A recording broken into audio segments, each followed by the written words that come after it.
మనం ఇలా బయటకు వచ్చి చాలా రోజులైందిరా. పనిలో పని కోడల పిల్లని మనవన్ని కూడా తీసుకొచ్చుంటే బాగుండేది. సరేలే.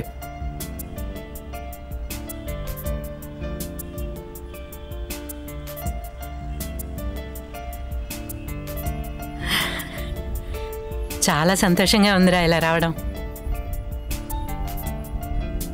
ఎప్పటి నుంచో అనుకుంటున్నాను ఇక్కడ బొమ్మలు ఉంటాయి చూడాలని.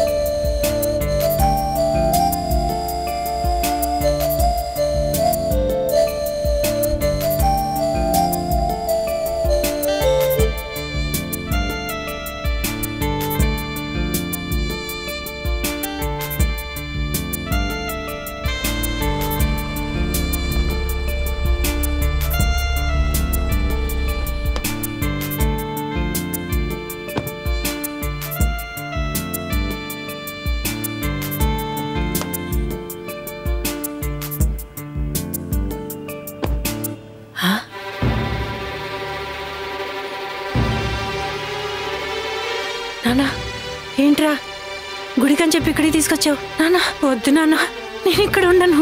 కోడలేం చెప్తే అది వింటాను. నువ్వు చెప్పినట్టే చేస్తాను. ఇక్కడ నేను ఉండను నాన్న. ప్లీజ్ నాన్న, నన్ను అర్థం చేసుకో. నన్ను ఇక్కడ వదిలిపెట్టి వెళ్ళకు. నాకు ఒంట్లో బాగోపోయినా చెప్పను. నాన్న రాయొద్దు నాన్న, వద్దు నాన్న. మీరు చెప్పినట్టే వింటాను. మిమ్మల్ని వదిలి నేను ఉండలేను నాన్న. నాకేం అవసరం లేదు నాన్న. ఒక మూల పడి ఉంటాను. మనవాడిని చూడకుండా నేను ఉండలేను నాన్న. నాన్న నేను చెప్పేది విను నాన్న.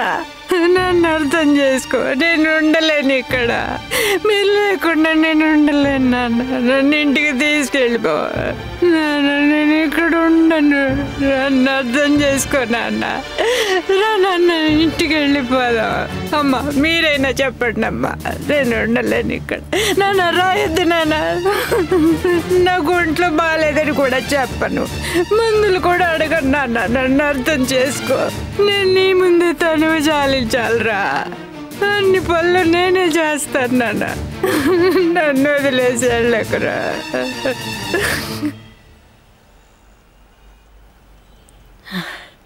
నానా బాగున్నావా?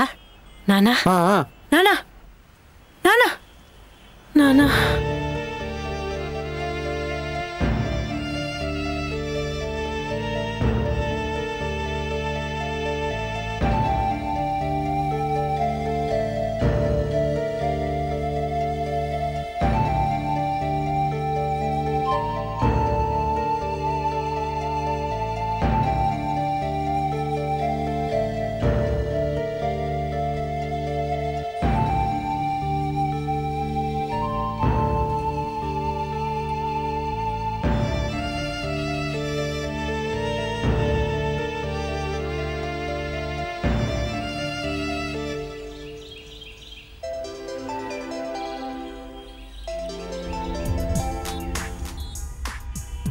హలో, నేను ఓల్డేజ్ హోమ్ నుంచి మాట్లాడుతున్నాను.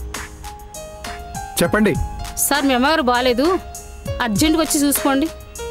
అవునా, వస్తున్నాలే.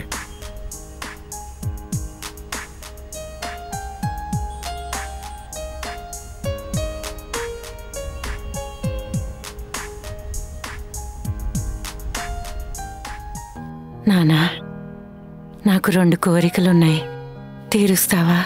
ఏంటమ్మా అవి? ఈ ఆశ్రమంలో ఫ్యాన్లు తిన్నగా పనిచేయట్లేదురా. ఫ్యాన్లు పెట్టించు. అలాగే భోజనం పెట్టుకోవడానికి ఫ్రిడ్జులు లేక అన్నాలు కూరలు పాడైపోతున్నాయి. దానివల్ల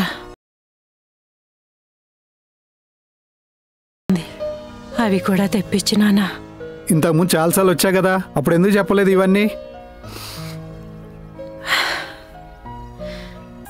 ఇవన్నీ నా కోసం కాదు నాన్న. ముందు ముందు మీ పిల్లలు కూడా మిమ్మల్ని ఇక్కడే చేరుస్తారు కదా. అవి లేకపోతే మీరు ఉండలేరని